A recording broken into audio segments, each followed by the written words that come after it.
परंपरा को आगे बढ़ाने का संकल्प है हमारा, क्योंकि आपकी उम्मीद पर टिका है परिवार हमारा। अमर भारती एक उम्मीद, जज्बा बुलंद हौसलों का, जज्बा भारत के निर्माण का।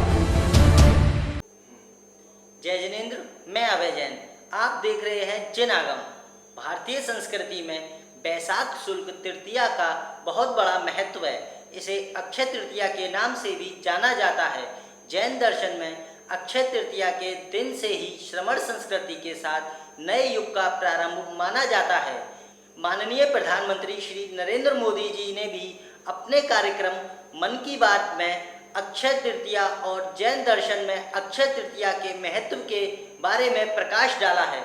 आइए हम आपको दिखाते हैं माननीय प्रधानमंत्री श्री नरेंद्र मोदी जी द्वारा अपने संबोधन में क्या कहा गया। ऐसे में जैन समाज इसे एक पर्व के रूप में मनाता है और इसलिए ये समझना आसान है कि क्यों इस दिन को लोग किसी भी शुभ कार्य को प्रारंभ करना पसंद करते हैं। चूंकि आज कुछ नया शुरू करने का दिन है, तो ऐसे में क्या हम सब मिलकर अपने प्रयासों से अपनी धरती को अक्षय और अविनाशी बनाने का संकल्प ले सकते हैं।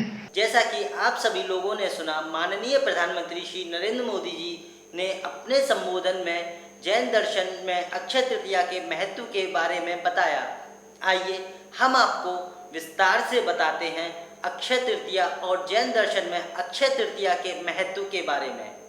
जैन दर्शन के अनुसार भरत क्षेत्र में युग का परिवर्तन भोग भूमि व कर्म भूमि के रूप में हुआ था। भोग भूमि में कृषि व कर्मों की कोई आवश्यकता नहीं थी। उसमें कल्प वृक्ष होते थे जिनसे प्राणी को मनवांछित पदार्थों की प्राप्ति हो जाती थी।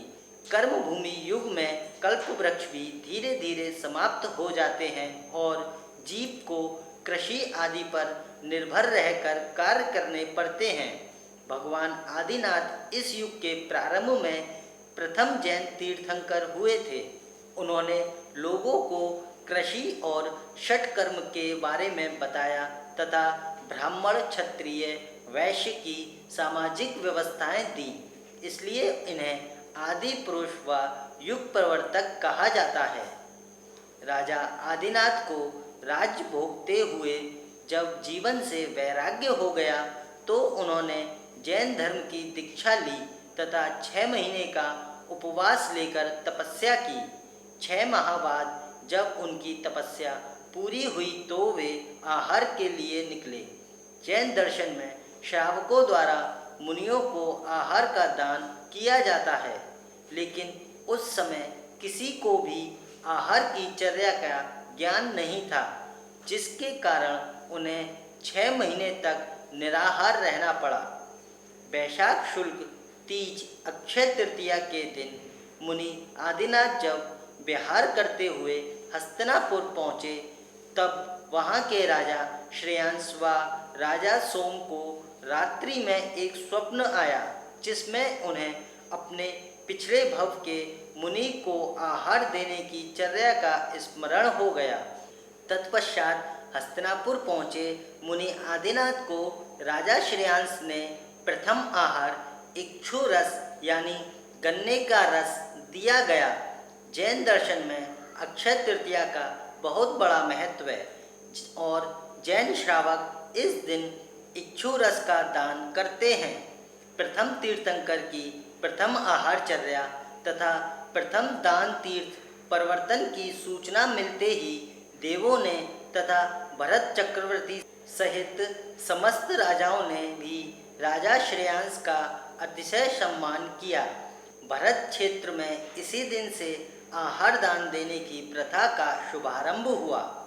पूर्व भव का स्मरण कर राजा श्रेयांस ने जो दान रूपी धर्म की विधि संसार को बताई, उसे दान का प्रत्यक्ष फल देखने वाले भरत आदि राजाओं ने बहुत श्रद्धा के साथ श्रवण किया तथा लोक में राजा श्रेयांस दान तीर्थ प्रवर्तक की उपाधि से विख्यात हुए। दान संबंधित पुण्य का संग्रह करने के लिए नवादि भक्ति जानने योग्य है। जिस दिन भगवान ऋषभदेव का प्रथम आहार हुआ था, उस दिन वैशाख शुल्क तृतीया थी। भगवान की रिद्धि तथा तप के प्रभाव से राजा श्रेयांस की रसोई में भोजन अक्षीण यानी कभी खत्म ना होने वाला अर्थात अक्षय हो गया। अतः आज भी यह तिथि अक्षय तृतीया के नाम से जग प्रसिद्ध है।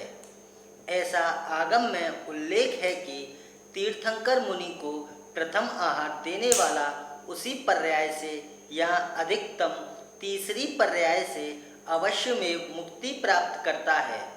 कुछ नीतिकारों का ऐसा भी कथन है कि तीर्थंकर मुनि को आहार दान देकर राजा श्रेयांस ने अक्षय पुण्य प्राप्त किया था। अतः यह तिथि अक्षय तृतीया कहलाती है। वस्तुतः दान देने से जो पुण्य संचय होता है वह दाता के लिए स्वर्गाधिक फल देकर अंत में मोक्ष फल की प्राप्ति कराता है। अक्षय तृतीया को लोग इतना शुभ मानते हैं कि इस दिन बिना मुहूर्त, लग्न आदि के विचार के ही विवाह, नवीन गृह प्रवेश, नूतन व्यापार मुहूर्त आदि भी करके गौरव मानते हैं। उनका विश्वास है कि इस दिन प्रारंभ किया गया नया कार्य नियमतः सफल होता है। अतः यह अक्षय तृतीया अत्यंत गौरवशाली है तथा राजा श्रेयांस द्वारा दान तीर्थ का परिवर्तन कर हम सभी पर किए गए उपकारों का स्मरण कराता है। महानुभावों, अभी आपने अक्षय तृतीया पर्व के फल तथा जैन दर्शन में अक्षय तृतीया पर्व के महत्व के बारे में जाना। जैन धर्म की ताज़ा खबरों के लिए जुड़े रहें हमारे साथ। कैमरामैन प्रवीण के साथ मैं अभय जैन।